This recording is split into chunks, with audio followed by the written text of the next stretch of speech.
The rain hammered against the metal roof of Warehouse 17, creating a rhythm that David Carter had grown used to over his 3 years working this route. He pulled his jacket tighter and checked his flashlight, making sure the beam was strong enough to cut through the darkness ahead.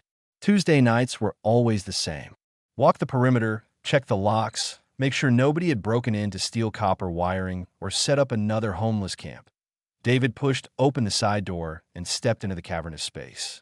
His footsteps echoed off concrete floors that had not seen regular use in over a decade. The beam of his flashlight swept across empty shelving units and forgotten pallets. Everything seemed normal until he heard it dot a whimper. Soft and small, coming from the back corner. His first thought was a stray dog. The second thought was that he should probably call animal control. But something made him move forward instead, his work boots crunching on debris as he crossed the warehouse floor. The whimpering stopped. David slowed his approach and spoke quietly. "Hey, it's okay. I'm not going to hurt you." 3 pairs of eyes reflected his flashlight beam. Not a dog. Children. 3 of them, huddled together behind a stack of wooden crates. They looked young, maybe 6 to 8 years old. Their clothes were dirty and torn. Their faces were smudged with grime. But what struck David most were their eyes. Even accounting for the flashlight reflection, they seemed to glow with an inner light. "Holy hell," David whispered. He lowered his flashlight so it would not blind them. "What are you kids doing here?" The tallest of the 3, a girl with tangled dark hair, stepped forward slightly. She held something clutched against her chest. A small figurine that looked like a dragon, carved for what appeared to be cheap plastic. It had a faint shimmer to it that David attributed to some kind of glitter coating. "Please do not report us," the girl said. Her English was perfect, but carried a strange formality.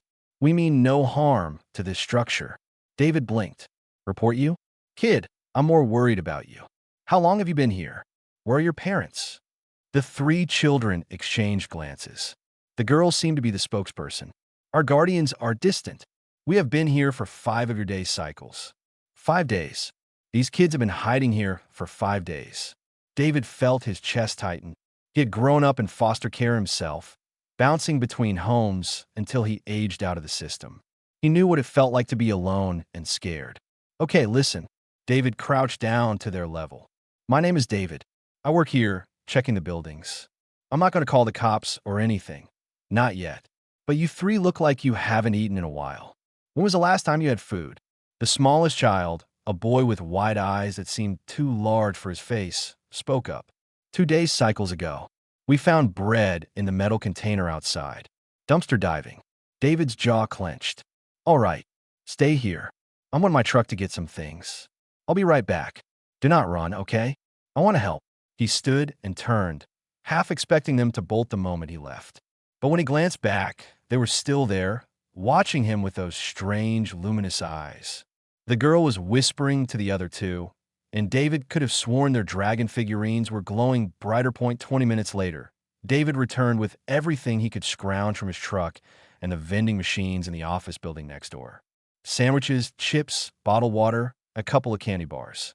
He also grabbed the emergency blanket from his first aid kit. The children were exactly where he had left them. They watched him approach with a mixture of hope and wariness. David set the food down and stepped back, giving them space. "Go ahead. Eat." They fell on the food with desperate hunger that made David's heart ache. The boy tore into a turkey sandwich like he had never tasted anything better. The girl shared her chips with the 3rd child, a quiet kid with copper-colored hair who had not spoken yet. David noticed they ate quickly but with surprising manners, like they had been taught proper etiquette, but were too hungry to maintain it fully. "So," David said, sitting cross-legged on the floor, "you want to tell me what's really going on? 3 kids don't just end up living in an abandoned warehouse. Are you running from something?" The girl wiped her mouth and nodded slowly. "We are hiding. There are those who would harm us if they found us. This place seems safe. Empty. We did not expect anyone to come." "I do rounds every Tuesday and Friday," David said. "You've been lucky. So who's after you? Family? Social services?" The 3rd child finally spoke, his voice barely above a whisper. "Hunters. They seek us because of what we are." David frowned. "What you are?" "Your kids. The girl clutched her dragon figurine tighter. In the dim light, David could have sworn he saw it move, shifting its tiny head. He blinked, and it was still again, just a trick of the shadows. "We are more than we appear," the girl said carefully. "But we are grateful for your kindness, David. You are the first person who has shown us care on this world." On this world. Strange phrasing. David chalked it up to the stress they were under. Maybe they were from another country, refugees perhaps. That would explain the formal speech patterns. "Look, I'm not going to leave you here to starve. Let me think about this overnight. I'll come back tomorrow with more food and some proper blankets. We'll figure something out." The girl's eyes shimmered, and for a moment David thought she might cry. Instead, she bowed her head formally. "You are kind. We will remember this." As David left the warehouse that night, he glanced back one last time. The three children had curled up together under the emergency blanket, their dragon toys arranged in a protective circle around them. The figurines seemed to pulse with a soft, warm light. David shook his head and headed to his truck. He had no idea what he was getting himself into. All he knew was that those kids needed help, and he was not about to turn his back on them. He had been the scared kid once. Now, he could be the person who gave a damn. David returned the next evening with 2 duffel bags full of supplies. He had cleaned out half his pantry and stopped at a discount store for blankets, bottled water, and basic toiletries. His paycheck was going to hurt this month, but he could not stop thinking about those 3 kids huddled in the darkness. When he entered Warehouse 17, the children were waiting near the door. They had cleaned themselves up somehow, their faces less grimy than before. The girl stepped forward and actually smiled. "Guardian David returns," she said. "Just David is fine," he replied, setting down the bags. "I brought more food. Real stuff this time, not just vending machine garbage. And blankets. It gets cold in here at night." Over the following week, David fell into a routine. He would finish his official rounds, then spend an extra hour with the kids. He learned their names. The girl was Lyra, the small boy was Finn, and the quiet one with copper hair was Owen. They were polite, curious, and strange in ways David could not quite pin down. Lyra asked questions about everything. Why do humans use paper money? Why do cars need roads when flight would be more efficient? Why do people eat cooked meat when raw was more nutritious? David answered as best he could, though her questions often seemed oddly advanced for a child. Finn was fascinated by David's phone. The boy would stare at the screen with wonder, watching videos like he had never seen technology before. Yet when David showed him how to swipe and tap, Finn picked it up instantly, his small fingers moving with unusual precision. Owen remained quiet but observant. He spent most of his time arranging and rearranging the 3 dragon figurines, which David now noticed seemed different each time he visited. One day the red one would have its wings spread. The next day they would be folded. David assumed Owen was playing with them, moving the pieces manually, but he never actually saw the boy touch them. On the 5th night, David brought pizza. The kids' reaction was pure joy.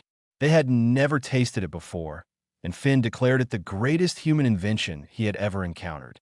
David laughed, and, for a moment, it felt almost normal. Just a guy hanging out with some kids. Then Lyra burned herself. She had been reaching for a second slice when her hand brushed against the inside of the hot pizza box. She yelped and pulled back. David saw the red mark forming on her palm and immediately reached for the first aid kit he had started keeping in his truck. "Let me see," he said, taking her hand gently. The burn was there, angry and red. David opened a bottle of water to cool it down. But when he looked again 3 seconds later, the burn was fading. He watched, stunned, as the redness disappeared completely, leaving unblemished skin behind. "How did you?" David started. Lyra pulled her hand back, eyes wide with fear. "I heal quickly. It is normal for my kind." "Your kind," David repeated slowly. "Lyra, what exactly do you mean by that?" The 3 children exchanged those looks again, the silent communication that happened too fast for words. Finn clutched his dragon figurine. Owen moved closer to Lyra. The temperature in the warehouse seemed to rise.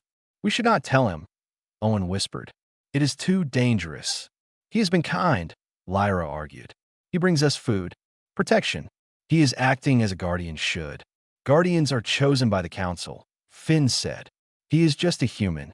Just a human." David felt a chill run down his spine despite the rising heat. Okay, we need to talk. Right now. What's going on? Lyra made a decision. David could see it in the way her shoulders straightened. She was maybe 7 years old, but she carried herself like someone much older. Someone used to authority.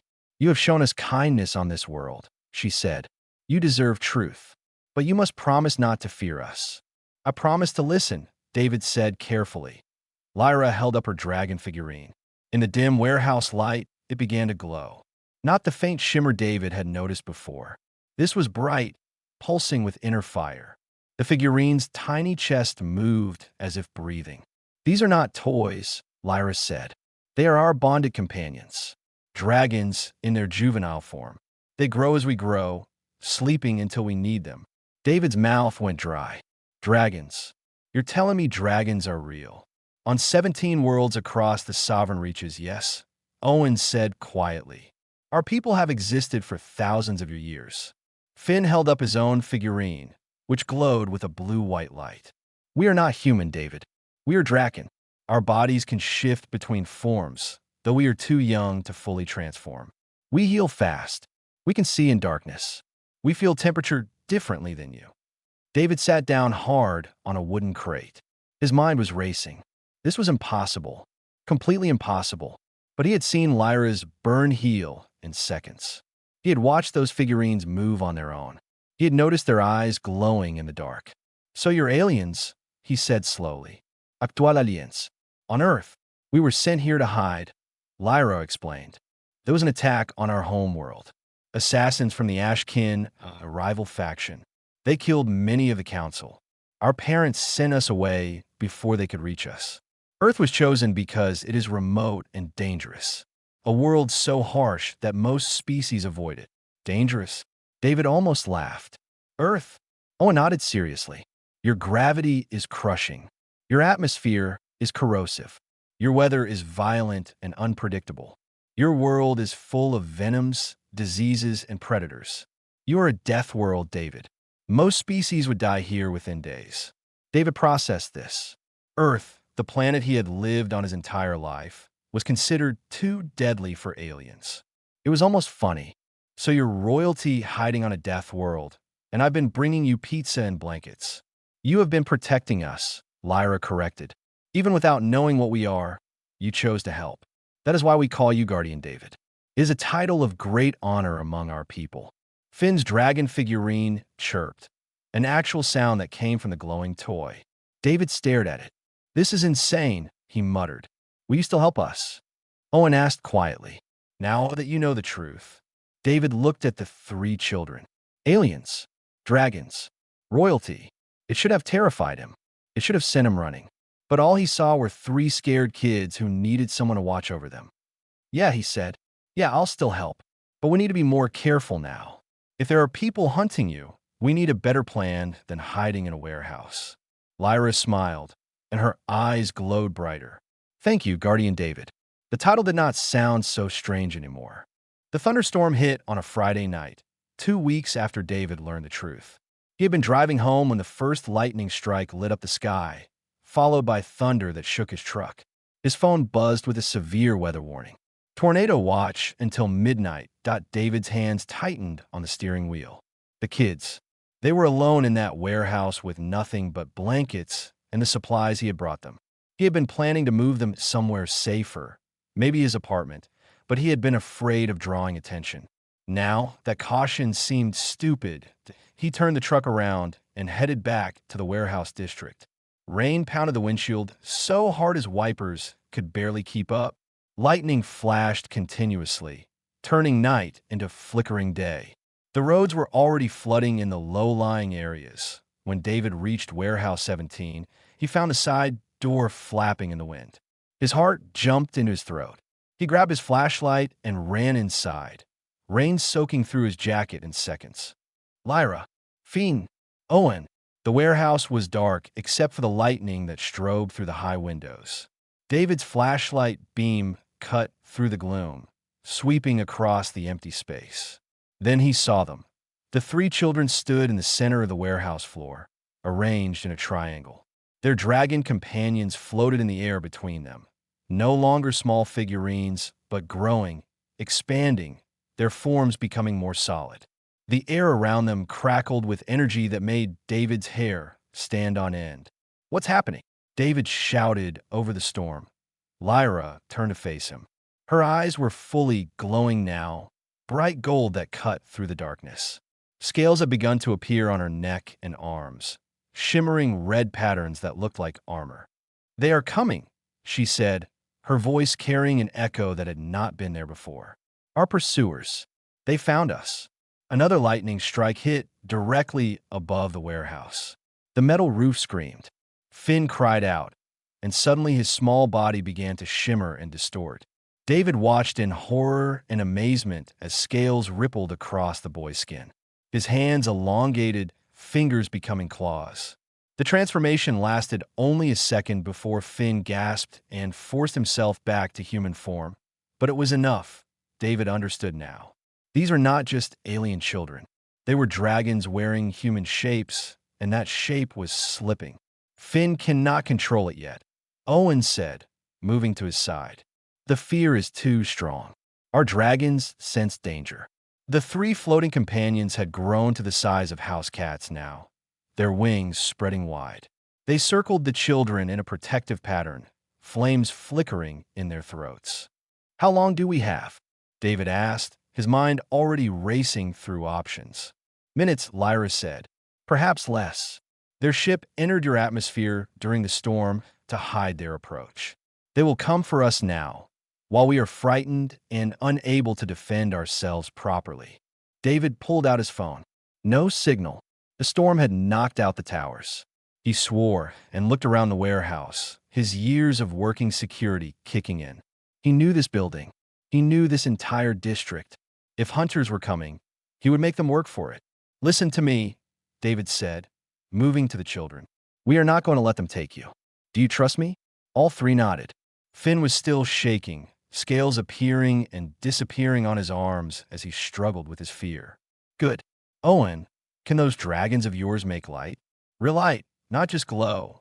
Owen's copper-colored dragon chirped and suddenly flared bright white, illuminating the entire warehouse like a spotlight. "Perfect. Lyra, you said you feel heat differently than humans, right? Can you handle high temperatures?" "We are firekin," Lyra said. "Heat does not harm us easily." David's mind was building a plan. "Then here's what we're going to do." He spent the next 3 minutes explaining, using every dirty trick he had learned growing up on rough streets, and every bit of knowledge he had about the warehouse district. The children listened with wide eyes. When he finished, Lyra actually grinned. "You think like a warrior, Guardian David." "I think like someone who's had to survive," David corrected. "Now move. We do not have much time." They scattered. David ran to the maintenance closet and grabbed everything useful. Fire extinguishers, industrial cleaning chemicals, a toolbox. The children moved to their positions, their dragons following. Owen and his dragon went high, climbing to the catwalk that ran along the upper level. Finn hid near the electrical panel. Lyra stayed in the center, visible and seemingly alone. The bait. David had just finished pouring a line of industrial degreaser near the main entrance when the doors exploded inward. 3 figures stepped through, and David's breath caught. They were tall, maybe 7 feet, covered in dark armor that seemed to absorb light. Their faces were hidden behind helmets, but he could see claws instead of hands. Scales covered what little skin was visible, dragons. Adult dragons in their humanoid forms. These were the hunters. "Little princes and princess," one of them hissed. "Your parents cannot protect you now. The Ashkin will rule, and you are loose and to be eliminated." Lyra stood her ground in the center of the warehouse, looking small and helpless. "You will not touch us." The lead hunter laughed. "A child's defiance. Adorable. Kill her quickly. Find the other 2. They moved forward, and David struck a match. The degreaser ignited with a whoosh that made the hunters jump back. Fire raced along the line David had poured, creating a wall of flame between them and Lyra. The hunters hissed in anger, but did not seem particularly concerned. They were firekin too, after all. They began to walk through it, which was when David triggered the fire suppression system. Water exploded from the ceiling sprinklers, flooding the warehouse. The hunters stumbled, confused. Their armor began to steam. David had done his research during the past 2 weeks, reading everything he could about dragons and mythology. Most dragon stories agreed on one thing. They hated being wet. It weighed them down, made them sluggish. These hunters were no exception. Now, David shouted Owen's dragon dove from the catwalk, blazing with white light that blinded the hunters. Finn hit the electrical panel, killing the main lights and plunging everything into chaos. Only Owen's dragon provided illumination, and it moved fast, disorienting the hunters with strobing light. Lyra ran, not away from the hunters, but toward David. Her dragon companion, now the size of a large dog, landed between her and the nearest hunter, breathing a jet of flame that made the armored figure stagger back. David had one more trick. He grabbed a fire extinguisher and aimed at the lead hunter, blasting foam directly into the eye slits of his helmet. The hunter roared and swung blindly. Warehouse District, Section 12, multiple intruders, possible armed hostiles. David shouted into his radio, which suddenly crackled to life as the storm cell passed, requesting immediate police response. The hunters froze. Police, authorities, witnesses, everything they wanted to avoid on this primitive death world. Retreat, the lead hunter snarled. We will return. They moved with inhuman speed, disappearing into the storm.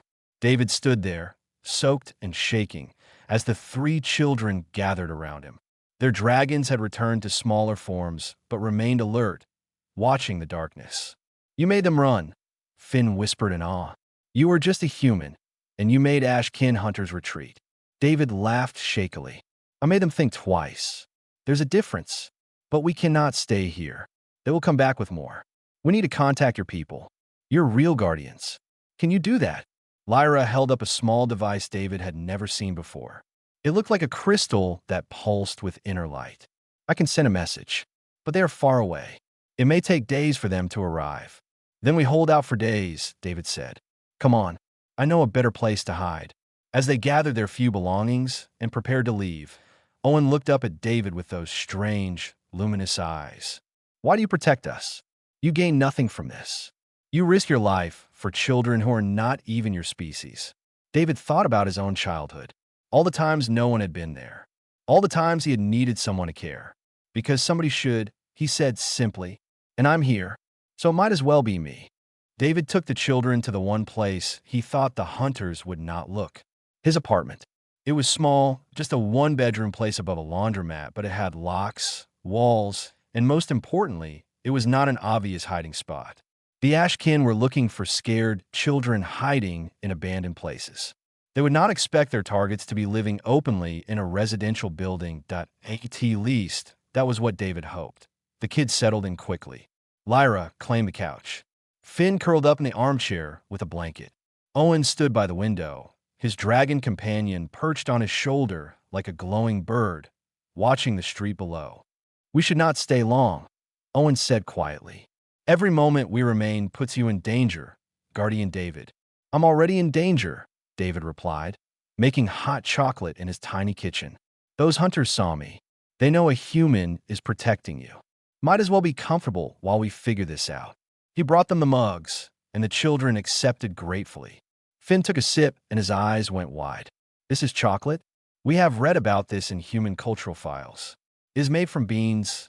Yep, beans, sugar, and milk. Welcome to Earth. Lyra smiled, but it faded quickly. She pulled out the crystal communication device again and stared at it. The light inside pulsed slowly like a heartbeat. I sent the distress signal hours ago. Someone should have responded by now. Maybe the storm interfered, David offered. Or maybe space communication takes longer than we think. No, Owen said. Dragon communication crystals are instantaneous across any distance. If no one has answered, it means either they cannot reach us, or they think we are already dead. The apartment fell silent except for the hum of the refrigerator. David sat down on the floor, his back against the wall. He was exhausted. The adrenaline from the fight at the warehouse had worn off, leaving him shaky and aware of how insane his life had become in just a few weeks. Point 3 Alien dragon children. Assassins from another world. A distress signal that might never be answered. Tell me about your home, David said suddenly. Not the political stuff or the war. Just what was it like before all this? Lyra looked at him surprised. Then she smiled softly. It was beautiful. Our palace was built into a mountain range that touched the clouds. We could fly from our balconies and ride the thermal currents. The sky was purple at sunset, and 3 moons rose every night. I had a garden, Finn added, with fire lilies that bloomed only in intense heat.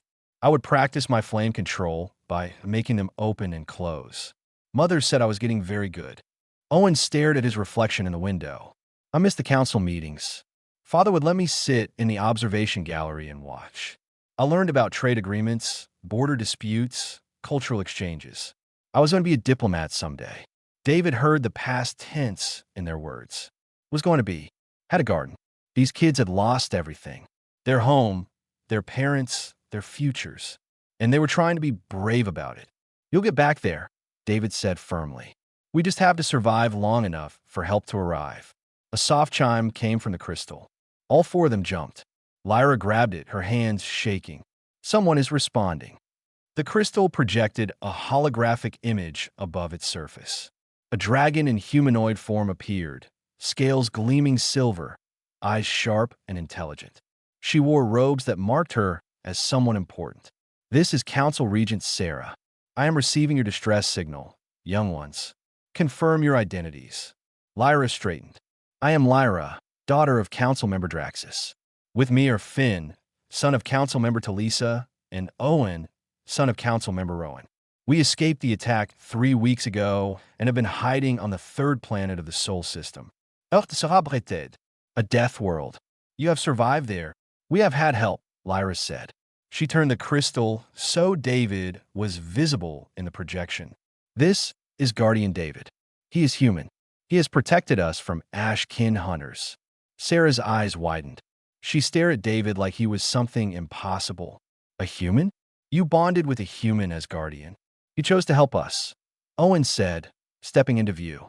He brings us food, shelter, and defended us against armed hunters using nothing but his knowledge of this world.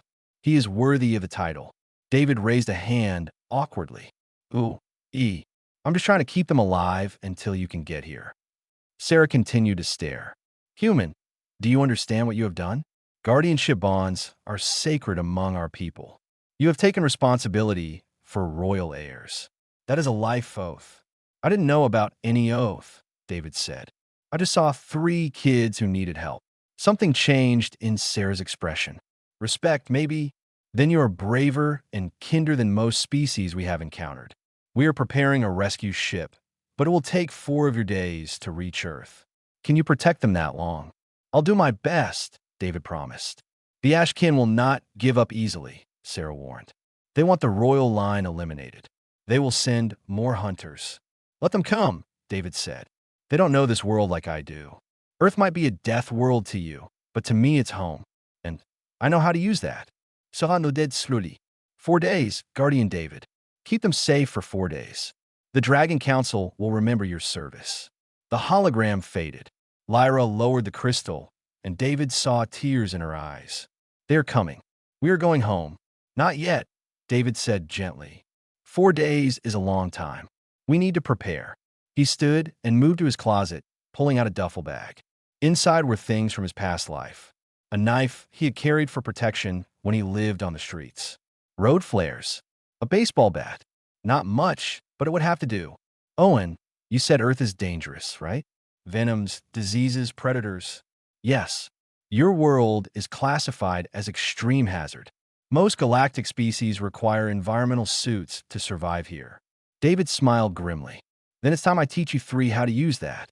If the Ashkin want to hunt you on my planet, they're going to learn why humans are the apex predator here.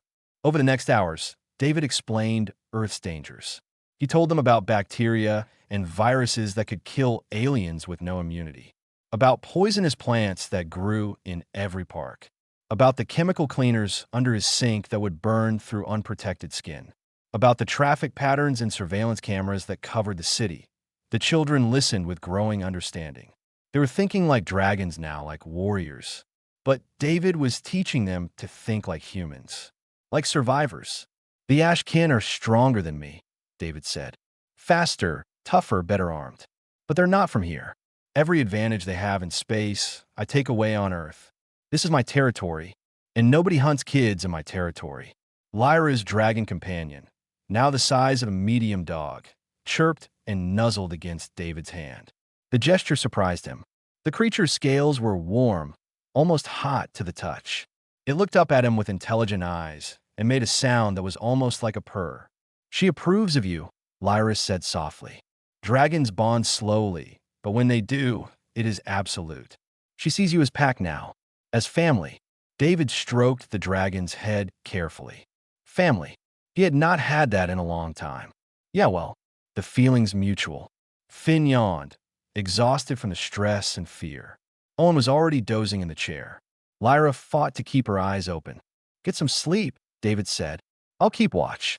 We start preparing for real tomorrow. As the children settled in, their dragons curling protectively around them, David sat by the window with his baseball bat across his knees. Somewhere out there, more hunters were coming. But they would find that protecting 3 dragon children had awakened something in David Carter that he thought had died years ago. Purpose. And he would be damned if he let anyone take that away. The Ashkin returned on the second day. David had expected them sooner. He had spent the previous day preparing. Not with weapons, because he had none that would stop a 7-foot armor dragon warrior. Instead, he used what made humans dangerous. Knowledge. Planning. The willingness to fight dirty. David had mapped every exit, every hiding spot, every potential weapon within 6 blocks of his apartment. He had tested the children's abilities, learning what they could and could not do. Lyra could raise temperatures in a small area, useful for setting off sprinkler systems or making metal too hot to touch. Finn could see heat signatures through walls, giving them advance warning. Owen's dragon had the brightest light, perfect for blinding enemies with sensitive eyes. Their dragons had grown too. No longer figurine-sized, they were each about as large as medium dogs now, with wingspans that barely fit in David's small apartment. They could breathe fire in short bursts, fly for brief periods, and their scales had hardened enough to deflect knives. Not that David had tested that last part. He refused to hurt them. When Finn's eyes suddenly glowed and he pointed at the window, David knew their time was up.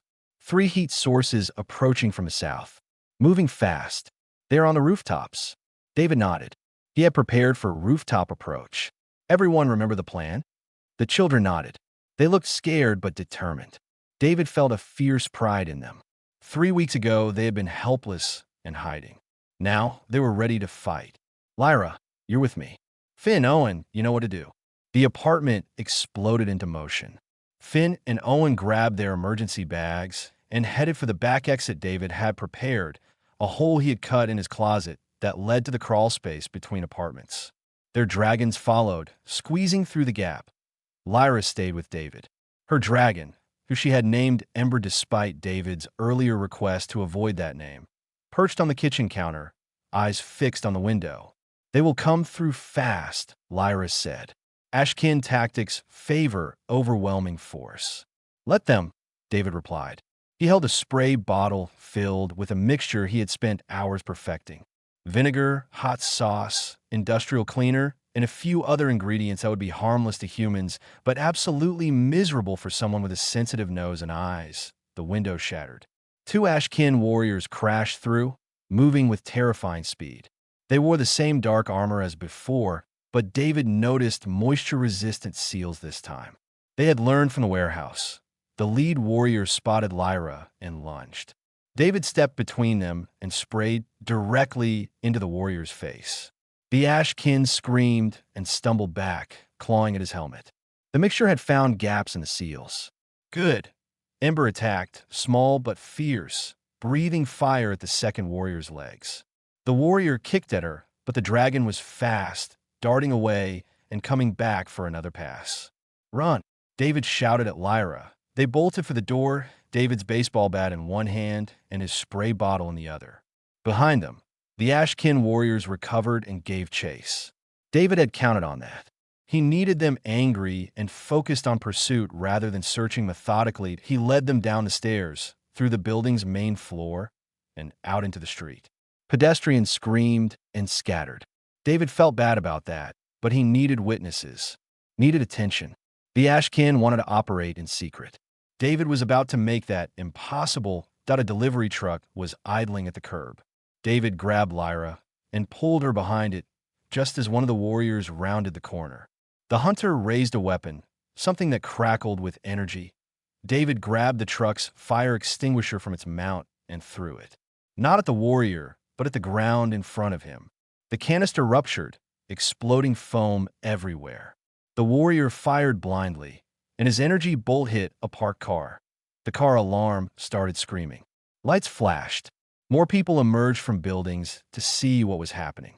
David saw someone recording on their phone. Perfect that he ran again, Lyra keeping pace easily despite her small size. Ember flew overhead, shrieking challenges at the pursuing Ashkin. They were heading for the location David had chosen. The old industrial park 3 blocks away. The one with the chemical storage facility. The warriors were gaining. They were faster than any human, their enhanced bodies built for hunting. But David knew these streets. He cut through an alley, jumped a fence, ducked under a low-hanging pipe that he knew was there. The Ashkin followed, but had to slow down, unfamiliar with the obstacles. David reached the chemical storage facility and hit the emergency release on the fence gate. It swung open. Warning signs covered every surface. Hazardous materials, corrosive chemicals, flammable liquids. To humans, this place was dangerous. To aliens with no immunity to Earth's chemistry, it was a nightmare. David pulled out his phone and dialed. "This is David Carter. I'm at the ChemStore facility on Industrial Road. They're armed intruders chasing me. They already shot at civilians. Send police now." He hung up before dispatch could ask questions. Then he turned to face the Ashkin warriors who had just entered the facility. "Last chance to leave," David said. The lead warrior laughed. "A human threatening us? You are nothing. Weak. Fragile. You cannot even breathe our atmosphere without dying." "No," David agreed. "But you can't breathe mine without consequences either." He grabbed a valve on one of the storage tanks and turned it. Gas hissed out, a chemical used for industrial cleaning. Harmless to humans in small doses. But the Ashkin warriors immediately started coughing. Their eyes watered behind their helmets. "Your armor is sealed against water," David said. "But gas? Gas finds every crack, every gap, every seal that's not perfect. And I'm betting you put those suits on fast." Didn't have time to check everything. The warriors stumbled. One fell to his knees. Their scales were turning colors, a rash spreading across exposed skin. David felt almost bad. Almost. "Earth's chemistry is different," he continued. "What's safe for us can poison you. What you breathe easy might kill us. This whole world is incompatible with your biology. And you came here thinking you were the hunters." Sirens wailed in the distance. The police were coming. The warriors heard it too. They looked at each other, then at David and Lyra. The calculation was clear in their body language. This was not worth it. Not here. Not now. They retreated, moving fast despite their obvious discomfort. David watched them go, then quickly shut off the valve and grabbed Lyra. "We need to go before the cops get here. Questions I can't answer." They ran back through the industrial park, meeting Finn and Owen at the rendezvous point David had chosen. The boys were shaking but unharmed. Their dragons chirped happily at seeing Ember again. "That was incredible," Finn breathed. "You made them retreat again, with just chemicals and cleverness." "Humans are good at chemistry," David said. "We've been poisoning each other for thousands of years. It's kind of our thing." Owen looked at him with those strange, glowing eyes. "Our warriors trained for decades to fight, as you just did. How did you learn this?" David thought about his childhood. The streets, the fights, learning to survive when bigger, stronger people wanted to hurt him. "I grew up here, on Earth, in the kind of places where you learn to fight smart or you don't survive. Your warriors are strong, but they've never had to be weak. They don't know how to win when they're outmatched. But we are royalty," Lyra said quietly. We were never weak either. No, David agreed. But you're learning, and that's going to make you better rulers someday. You'll understand what it's like to need help, to be vulnerable, to rely on others. They made it back to the apartment building through back routes. David's phone was buzzing with news alerts. Reports of armed intruders, explosions, a chase through downtown. The Ashkin had made a scene despite themselves. Good. Let the whole world know something was happening. Let there be attention and questions. The hunters worked best in shadows. David was dragging them into the light. Back in the apartment, David collapsed on the couch. Lyra sat next to him, her small hand taking his. 2 more days until the council arrives, she said. Can we survive 2 more days? David looked at the 3 children and their dragons, at this strange family he had accidentally acquired. He thought about the Ashkin warriors retreating twice now, about human ingenuity versus alien strength. Yeah, he said, we can survive. And when your people get here, they're going to find 3 royal heirs who learn to fight like humans. I almost feel bad for whoever tries to threaten you in the future. Fiend grinned. We will tell them we were trained by Guardian David of Earth, the human who made Ashkin warriors flee. Let's survive first, David said. Then we can worry about stories. But as he sat there with 3 alien children leaning against him and their dragons purring contentedly, David realized this was already a story worth telling. The Dragon Council ship arrived early, on the 3rd day instead of the 4th. David was making breakfast when Finn called out from the window, his voice filled with wonder. Guardian David, there is something in the sky. Something beautiful. David looked up and through his apartment window saw what appeared to be a star growing brighter. Except stars did not descend. This one did, dropping through the clouds like a falling jewel. As it got closer, David could make out a shape. Sleek and organic, like a teardrop made of silver and light. It was massive, easily the size of a football stadium. That is a council diplomatic vessel, Lyra breathed. They sent the luminous path. That is one of our greatest ships. The ship descended over the city, and David could only imagine the panic it was causing. His phone started buzzing with emergency alerts. UFO sightings. Government warnings. His apartment window rattled as the ship's engines created pressure waves in the atmosphere, but the ship did not land in the city. Instead, it hovered over the industrial park where David had fought the Ashkin, and several smaller craft detached from it, descending to street level. David's door buzzed. He looked at the intercom screen and saw something impossible. Council Regent Sarah stood in his hallway, flanked by 2 large dragons in their humanoid forms. She looked exactly like her hologram, scales gleaming silver, eyes sharp with intelligence. May we enter, Guardian David? David hit the unlock button, feeling suddenly very aware that his apartment was tiny and cluttered and smelled like burnt toast. The door opened and Sarah stepped in, having to duck slightly to fit through the frame. The 2 guards remained outside. The 3 children immediately bowed, a formal gesture David had never seen them make before. Regent Sarah, we are honored. Sarah looked at them, and her stern expression cracked. She dropped to her knees and opened her arms. All 3 children ran to her, and she held them tightly, tears streaming down her scaled face. You are alive. You are safe. When we lost contact, when we heard about the attack, we thought. She could not finish. She just held them tighter. David stood awkwardly to the side, not sure what to do. This was a moment for them, for their people. He was just the human who had helped. But Sarah looked up at him, and her expression changed to something David could not quite read. Respect, maybe. Wonder. She stood, gently moving the children aside, and approached him. Then, to David's complete shock, she bowed. Deeply. The kind of bow that looked like it meant something important. Guardian David of Earth, the Dragon Council owes you a debt we can never fully repay. You protected our heirs, fought our enemies, and asked for nothing in return. You have shown courage and kindness that most species could not match. I just did what anyone should do, David said uncomfortably. No, Sarah said firmly. Most would not. We have contacted hundreds of species across the galaxy. Most are kind in times of peace. But when danger comes, when it costs something to be good, most species look away. You did not. You faced warriors who could have killed you easily. You sacrificed your safety, your resources, your normal life. For children who were not your own, not even your species. She reached into her robes and pulled out something that glowed with inner light. A crystal, like the communication device, but larger and more intricate. It pulsed with colors David had no names for. The Dragon Council wishes to offer you a position.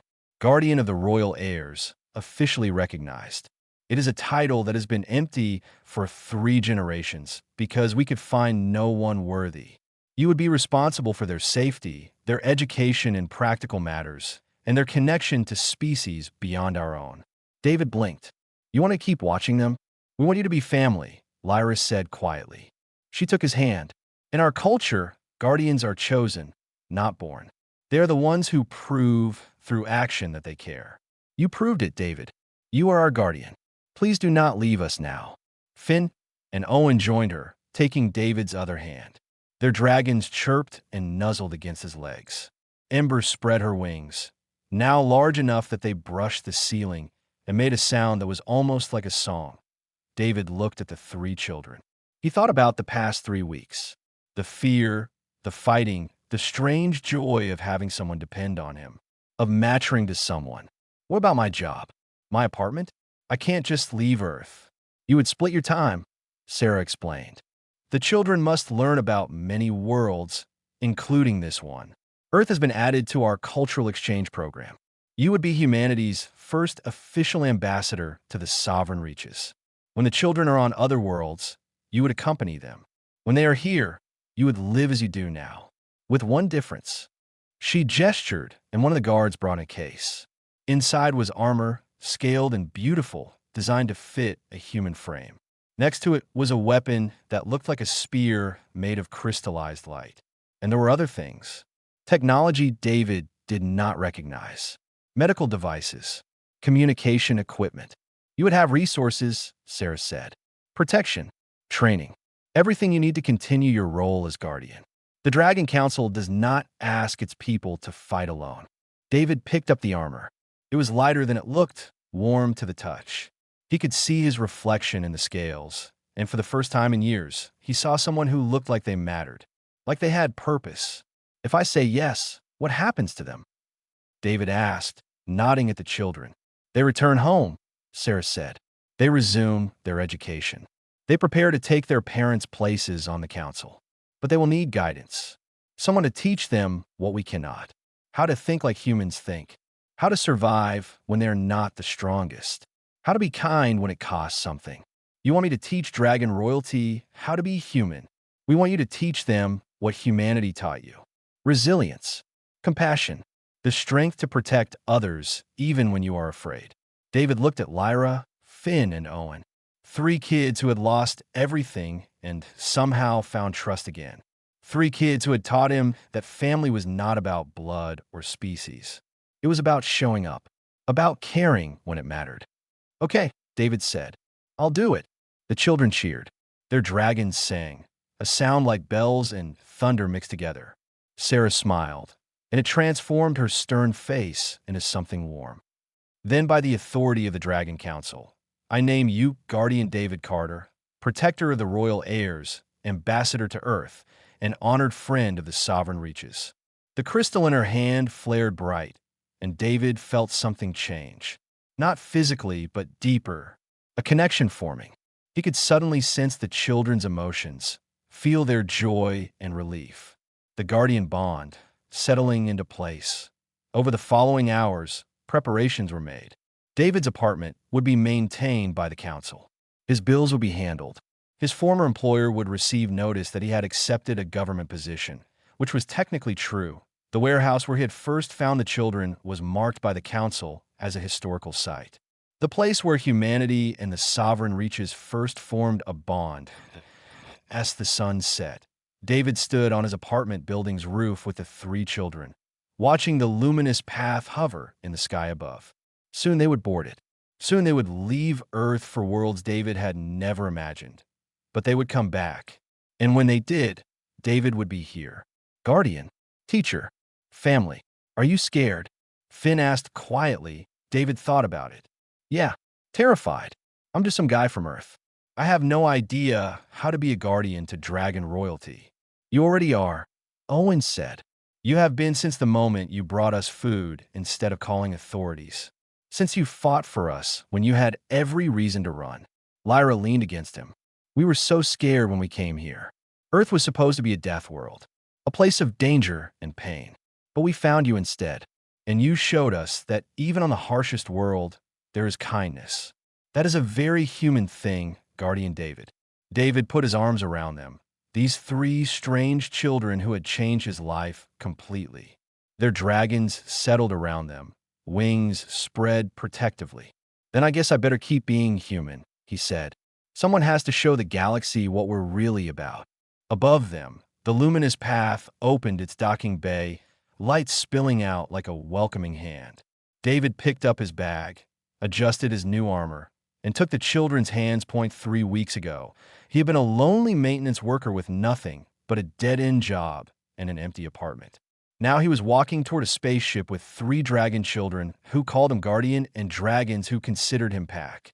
Earth might be a death world to the rest of the galaxy, but David had learned something important. Humans did not survive harsh worlds by being the strongest or the fastest. They survived by caring for each other, by protecting the vulnerable, by choosing kindness even when it was hard. And if that was what made humans special, then David was going to make sure the entire Sovereign Reaches learned it. He was Guardian David Carter now, and he had dragon princes and princesses to raise.